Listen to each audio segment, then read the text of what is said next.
going around about the backlift angle and the way the bat comes down. Right. So immediately I can tell the coach or the video analyst where the problem is without even having to look at video analysis software. So if we look at Kohli and Root on this picture, the mere fact that their backlift is coming from 11 o'clock to 6 o'clock in Kohli's case, and with Root's case, it's also coming like an 11 o'clock to about a 7 o'clock.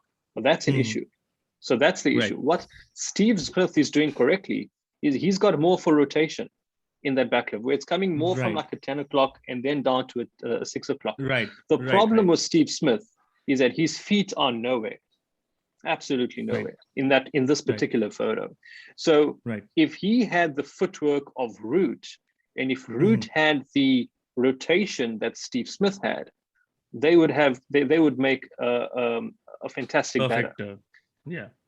When we look at Kohli, his head is outside of the line. So if you have to draw a line from the elbow going straight down to his toe, his head falls outside of that line, which means that there is no parallel from the head to the toe.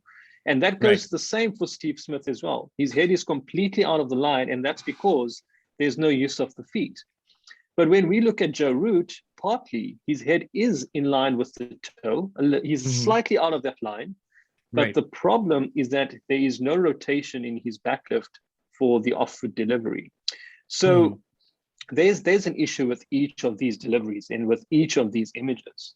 And by individually correcting each of these players for this particular delivery, they would be able to overcome their shortcoming on the offside, and particularly Virat Kohli.